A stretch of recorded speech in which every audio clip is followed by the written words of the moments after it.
Hello అండి. Subscribe చేసుకోండి. ఈరోజు సీరియల్‌లో పార్వతి మీనాక్షితో మీరేదో తప్పు చేసినట్టు అలా ఉన్నారేంటి వదిన గారు? పల్లవికి ఎలా బుద్ధి చెప్పాలో అలాగే బుద్ధి చెప్పారు. మీరు బాధపడాల్సిన అవసరం, భయపడాల్సిన అవసరం ఏమీ లేదు అని అంటా ఉంటది. అక్కడికి కమల్ కూడా వచ్చి అవునత్తయ్య మీరు చేసింది 100% రైటు. మీరేం బాధపడకండి అని అంటాడు. అప్పుడేం అవని వచ్చి అత్తయ్య నేను ఆఫీస్‌కి వెళ్ళొస్తాను అని అనంగాల్నే పార్వతి మంచిదమ్మా అని అంటది. అమ్మా నేనెళ్ళొస్తాను అని అంటది. సరే అమ్మా అని మీనాక్షి అంటది. ఇక బయలుదేరుతుంటే అటునుండి పల్లవి, వాళ్ళమ్మ, నాన్న ముగ్గురు వస్తూ ఉంటారు. వాళ్ళని చూసి అవని ఆగిపోతది. మీనాక్షి గూడా వాళ్ళ ఆయనకెళ్ళి సీరియస్‌గా చూస్తా ఉంటది. పార్వతి ఎళ్లి వదినా, అన్నయ్య గారు సడెన్‌గా వచ్చారేంటి? రండి కూర్చోండి అనంటది. వెంటనే కమల్ వాళ్ళేం చుట్టం చూపుకి రాలేదమ్మా. ఇదిగో నీ చిన్న కోడలు వెళ్ళింది కదా! గొడవ పడ్డానికి వాళ్ళని వెంటేసుకొచ్చింది అనంటాడు. అప్పుడు పల్లవి కరెక్ట్ బావా! ఈ మీనాక్షి నన్ను కొడితే చేతగాని దానిలా ఊరుకుంటా అనుకుంటున్నావా? నన్ను కొట్టిన వాళ్ళకి బుద్ధి చెప్పడానికి మా వాళ్ళని తీసుకొచ్చాను. పల్లవి వాళ్ళ అమ్మేమో అవని అమ్మగారు మీరేనా అని మీనాక్షిని అడుగుతది. మీనాక్షి నేనే అనంటది. మెల్లిగా ఆమె దగ్గరికి నడుచుకుంటూ పోతది. అక్కడికి అందరూ వచ్చేస్తారు ఇంట్లో వాళ్ళు. ఏమంటదా అని అందరూ చూస్తా ఉంటారు. మీకేం హక్కుందని మీరు నా కూతుర్ని కొట్టారు అని అడుగుతది. తరువాత చేతులు 2 పట్టుకొని మీనాక్షివి అని అడగడానికి నేను రాలేదండి. నా కూతురు తరపున క్షమించమని అడగడానికి వచ్చాను. నా కూతురు మిమ్మల్ని అలా అన్నందుకు మీరు దాన్ని కొట్టడం కాదు. ఏం చేసినా తప్పు లేదు అని అంటా ఉంటే అందరూ సంతోషిస్తారు. పల్లవి ఇంకా వాళ్ళ నాన్నేమో కోపంగా చూస్తా ఉంటారు. రాజేశ్వరి ఏమో తల్లిగా నేను చేయలేని పని తల్లిలాంటి మీరు చేశారు. నా కూతురికి ఆ విధంగా బుద్ధి చెప్పి చాలా మంచి పని చేశారండి మీరు అని అంటది. అప్పుడు మీనాక్షి తనలో తాను మిమ్మల్ని చూస్తుంటే చాలా మంచి వాళ్ళలా కనిపిస్తున్నారు. నా భర్త నన్ను మోసం చేసినట్టుగా మిమ్మల్ని మోసం చేయనందుకు చాలా అదృష్టవంతులు మీరు అని అనుకుంటూ ఉంటది. రాజేశ్వరి ఏమో మీరు అవనికి అమ్మలాంటి వాళ్ళంటే నాకు సొంత అక్కతో సమానం. నన్ను క్షమించానని ఒక్క మాట చెప్పండి అని అంటా ఉంటే పల్లవి కోపంతో మామ్ మీ కూతుర్ని కొట్టిన వాళ్ళకి బుద్ధి చెప్తావని నిన్నిక్కడికి తీసుకొస్తే సిగ్గు లేకుండా ఆమెకి క్షమాపణ చెప్తున్నావా? నిన్నసలు అని అనగానే వాళ్ళమ్మ నోరు మూయ్. ఎక్కువగా మాట్లాడావంటే ఈ మీనాక్షి గారు చేసిన పనే ఇప్పుడు నేను చేయాల్సొస్తుంది. జరిగిన దానికి ఈవిడికి సారీ చెప్పడానికి వస్తాము అంటే నువ్వు మమ్మల్ని ఇక్కడికి తీసుకురావు. అందుకే నీ తరపున మాట్లాడతాను అని చెప్పి నేనిక్కడికొచ్చాను. చేసిన ఎదవ పనికి సిగ్గుపడకుండా గొడవ పడవని మమ్మల్నిక్కడికి తీసుకొస్తావా? బుద్ధుందా నీకసలు? ఆడది అణకువకి నిదర్శనంలా ఉండాలి కానీ, నీలాగా అహంకారానికి నిలువటద్దంలా ఉండకూడదే అని అంటా ఉంటే పల్లవి ఏమో మామ్ నువ్వు అని అనంగానే వాళ్ళమ్మ నోర్ముయ్ చదువుకున్నదానివి నువ్వన్న మాట ఎంత పెద్దదో ఆలోచించావా? ఆవిడ తన భర్త గురించి చెప్పనంత మాత్రాన నీకిష్టమొచ్చినట్టు మాట్లాడతావా? నువ్వు అన్న మాటకి అవని వాళ్ళ అమ్మగారు ఎంత బాధపడతావో ఆలోచించక్కర్లేదా? ఎదుటి వాళ్ళని ఒక మాట అనే ముందు గౌరవం, మర్యాద, సంస్కారం ఉండక్కర్లేదా? ఏ ఆడది తన భర్త గురించి చెప్పకుండా ఉండాలని అనుకోదు. ఆవిడ తన భర్త గురించి చెప్పుకోవట్లేదు అంటే వాడు ఏ మూర్ఖుడో, దుర్మార్గుడో అయ్యుండాలి. అది అర్థం చేసుకోలేవా?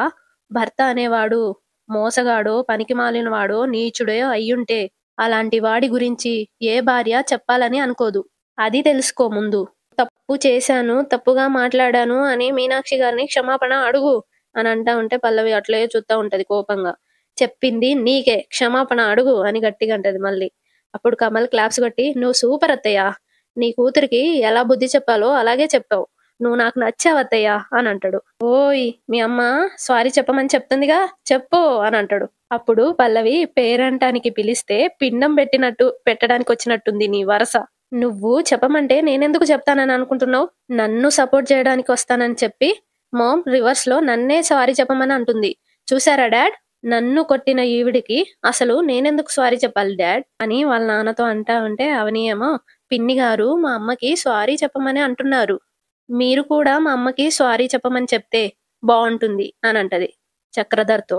చెప్తే సింపుల్‌గా సారీతో అయిపోతది. లేకపోతే గొడవ ముదిరి ఇంకెలాంటి విషయాలు బయటపడతాయో, తెలియకూడనివి ఇంకేం విషయాలు తెలుస్తాయో చెప్పలేం కదా అని అంటది. అప్పుడు చక్రధర్ అవనిని అలా చూసి మీనాక్షిని కూడా కాసేపు చూసి ఏమ్మా నువ్వు పెద్దవాళ్లతో అలా మాట్లాడడం చాలా తప్పు. మీనాక్షి గారి భర్త గురించి నువ్వు అలా ఆ విధంగా మాట్లాడడం ఇంకా తప్పు. వెళ్ళి సారీ చెప్పు అని అంటాడు.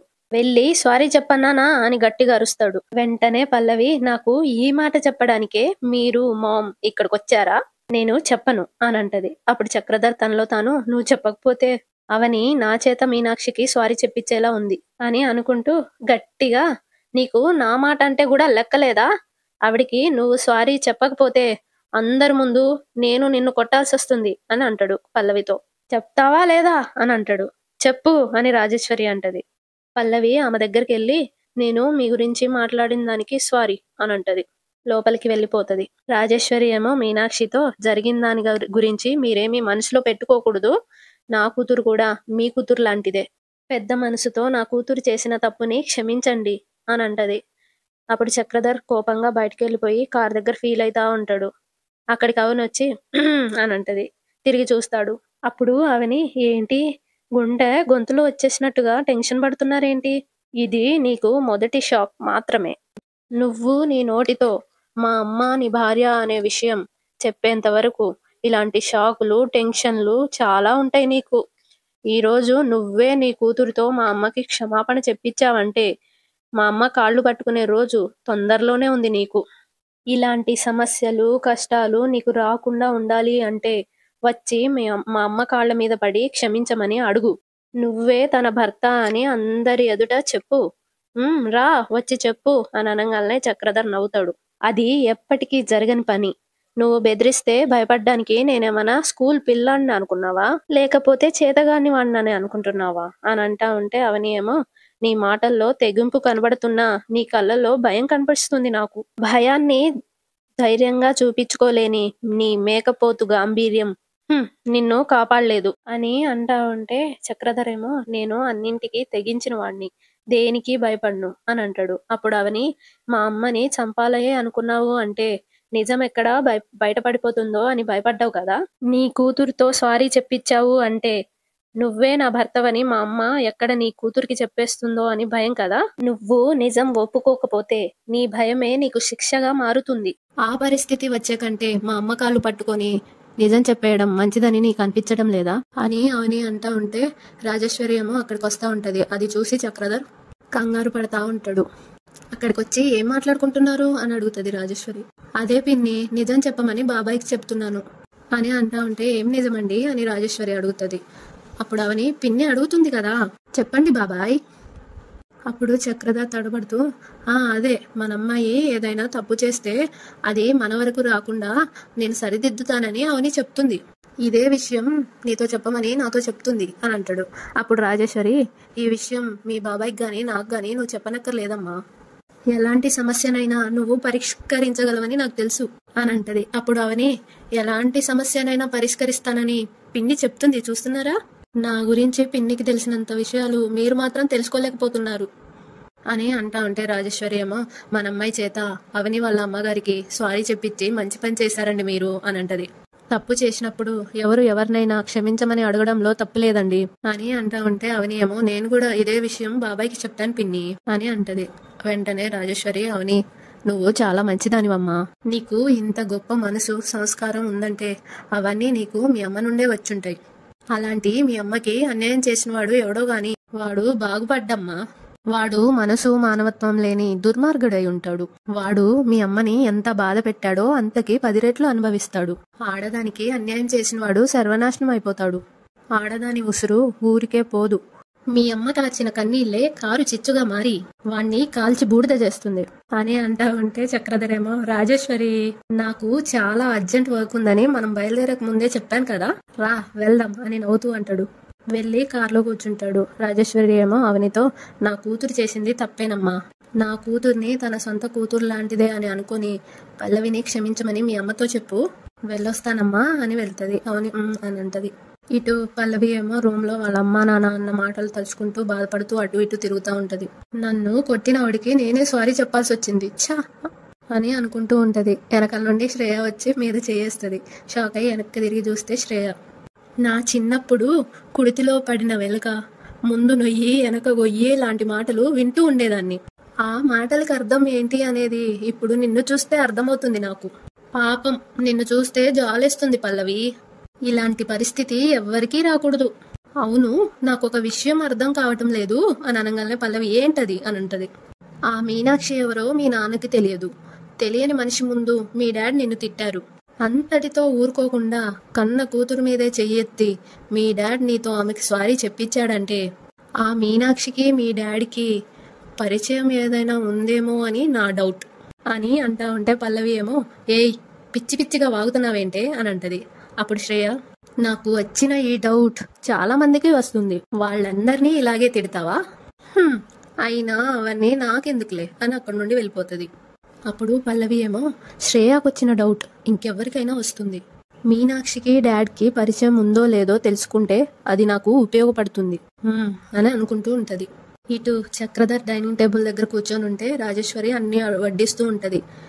అప్పుడు చక్రధర్ ఏంటి ఈరోజు చాలా సంతోషంగా ఉన్నట్టున్నావు అని అంటాడు. అప్పుడు రాజేశ్వరి నవ్వుతూ ఈరోజు నాకు నచ్చిన పని చేశారండి. చిన్నప్పటి నుండి పల్లవి ఏం పని చేసినా కూడా దాన్ని సమర్థిస్తూ వచ్చారు. మొదటిసారి మీ కూతురు చేసింది తప్పని చెప్పి దాన్ని మందలిచ్చారు. తప్పు చేసిన పల్లవి చేత సారీ కూడా చెప్పించారు. ఇప్పుడు నిజమైన తండ్రి అనిపించుకున్నారు అని అంటా ఉంటే చక్రధరేమో నవ్వుతూ లోపల నేను అవనికి తండ్రినని తెలియకుండా ఉండాలి అంటే పల్లవికి తండ్రిగా అలా చేయాల్సి వచ్చింది. నా నొప్పి మంట నీకేం తెలుసు అని అనుకుంటూ పైనేమో నవ్వుతూ చాలు అని అంటాడు. తింటా ఉంటే కొంచెం ఏమంటారా అని అంటది.